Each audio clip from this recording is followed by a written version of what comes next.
the real people of Yah a bad name, and they're being persecuted for that. Because his enemies are our enemies, regardless. Right.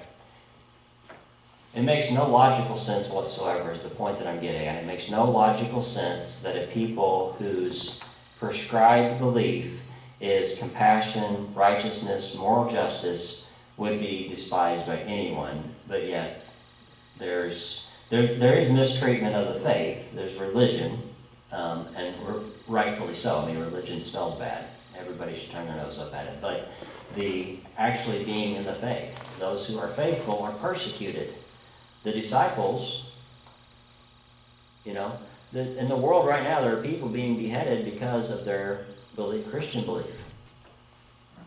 Why would a nation want to chop their head off for being compassionate, loving, merciful? They're not troublemakers. Does the light ask why the dark seeks it out? Yeah. So it's the same thing. Right, exactly. Right. So, Amalek feels entitled to overtake anyone who is a weaker vessel, anyone in need of help.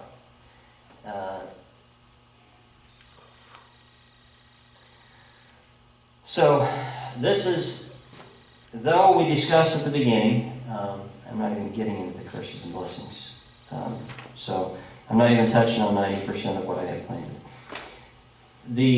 Going back to the tithing, though we can't pull out of here and say this law is, and you have to do this in order to keep the law, the heart of the law, the underlying thing is we need to be blotting out the memory of Amalek. We need to be relieving the pressure for people, and it's going to take a lot of us banding together to go out and be a force in this world. And I think we can be a physical force as far as we can go out and help with financial needs, physical needs, remodeling homes, things like that. But we also need to be in the right spirit so that the authority of Messiah can move through us, because there are people who are bound up to all, not just drugs and alcohol, but they're just bound up to depression, oppression, just mental stress, emotional, all kinds of things that are just, people need deliverance. And the kingdom of heaven is at hand. Deliverance is available right here, right now. We can be delivered from whatever we're in bondage to. Deliverance is available.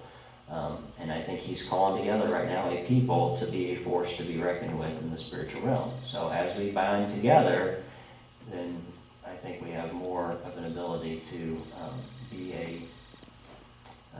a force in the spiritual realm. So anyway, I won't go much more into that. Lots more to say about it. But let's just touch real quickly on before I dismiss, I do want to just briefly touch on, if you read this week's Parsha and you went through the last, so the Torah goes through curses, then blessings, then curses again. And as you brought out, you already said it perfectly well, that when you step out of his covering, that is a curse. So we're going into blessings. We need to read through Isaiah 60 again and realize that that's being fulfilled I believe it's being fulfilled in our eyesight right now. And then Romans 1, we went through, and we just read through that and read through the list of what wickedness and evil is. If you're giving a list of something, if you're giving somebody a list, you're telling your kids, these are the things that I do not want to see you do, okay? I don't want to see you burn down the house. I don't want to see you throw rocks in the yard. When we're giving out a degree of severity, we usually start with the lesser thing. So you would start off by saying, I don't want you throwing rocks in the yard. I don't want you to burn down the house, right? But when you read through Romans 1, it gives you a list of wickedness. It says wickedness, evil, murder. And then it goes into, as the list continues, it gets into slander, gossip, okay? So take that to heart, because gossip is something that we just scoff at. We just go, gossip happens every day, all around us, all the time. but it is in the list of wickedness. It's in the same list as murder. So when it comes to holiness, slander is a serious issue. And these are things I think that Yahweh is calling his people to a higher level, to where we actually move beyond these things. We're no longer backbiting, we're no longer dividing, we're no longer gossiping each other, slandering, arrogance, haughtiness. This is all over the body. You said you watch enough YouTube videos of the Jewish Roots movement, people who are prescribing to be Torah observant, saying that they're taking on the Torah, and you listen to them preach, you're going to hear dissension, you're going to hear haughtiness, you're going to hear, I mean, it's insane. And we all know from our, most of us, I don't know if you still consider yourself Christians, I do, but in my walk through Christianity, I've seen the same thing over and over and over again. But yet we are, even in Christianity, we are a people who are supposed to be under the lordship of, Jesus Christ as my personal Lord and Savior. Okay? So, let's just talk about curses real quick, because the last little section is pretty graphic.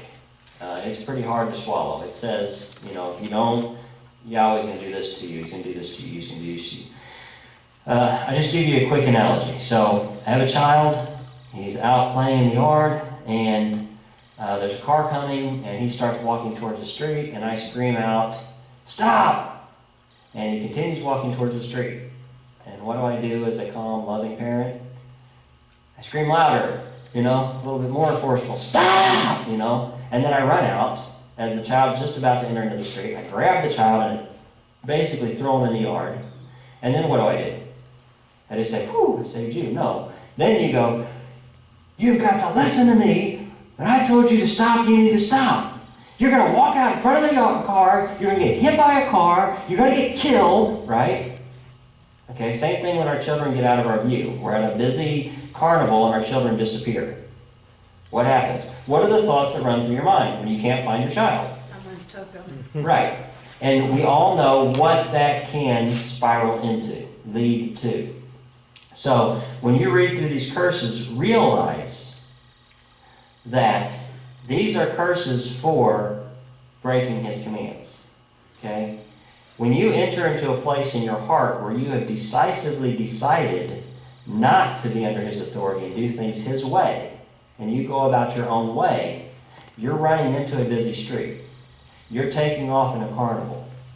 Okay? You're subjecting yourself to all of these things that can come upon you. Because he created the universe, and he said, "This is how I created the universe. I tell the wind where to blow, I tell the stars where to set, I tell the moon where to rise, where to set, I tell the sun where to set." He set everything in motion. Our emotions, our intellect, our mind, our sight, our vision, how we interact with everything, everybody, it was all created by divine design. Okay? When we go against his design, we're setting ourselves up for destruction. This can be a curse. Okay? It is a curse. It's built into the design of the universe. If you don't go along with his way of doing things, curses are going to come upon you, because he created the universe. I give the illustration several times of throwing the rock in the air. Okay? If you throw a boulder straight above your head and you don't move, it's going to hit you in the head. And you're probably going to get a concussion. You could possibly crack your head open and blood's going to float. I could go on. Okay? But whose fault is it? Is it my fault because I told you the law? Is it the creator of the law? Because Yahweh created gravity. And he says if something's falling, move out of the way. And you go, "No, I don't have to." Well, if you don't, because of the way I created the world, you're going to get hit in the head. Well, that's not fair. Okay, so when we read through these curses, we've got to realize that this is my point. Sin leads to sin, leads to sin, leads to sin, leads to sin. Okay? So the more we misstep, the more we miss the mark, the further we can move away from the mark. And the further we get away from the mark, the further we get away from his covering. Okay? So, but keep in mind that if you've missed the mark, but your intent is to hit the mark, there's grace. Okay? If your intent and your desire is to please your Father, and you do something that misses the mark, you're not out of the covering. You're still a student of the greatest teacher ever known. Okay? So remember, Torah is an archery term. Okay? The root word is yara, which is the action of narrowing in your focus. So if I'm your teacher and you are a student and I hand you a bow and you are eager to learn how to shoot it, and you put an arrow in there and you pull back the strings and you let go and the arrow just falls on the floor, you've missed the mark by a long shot. The ideal thing is to get it to where you're hitting the bullseye. But I don't kick you out of the class. It's okay. Why is it okay? Because you're there to learn. Now, if you walk into my classroom and I say, okay, now put the arrow in and pull the string back, and you go, right? What do I have to do as a teacher? Can I teach you? Is there any hope for you learning how to do archery if you walk in with that attitude? If you say, oh, there's the target? Well, I'd rather shoot this way. What if I shoot you? Right?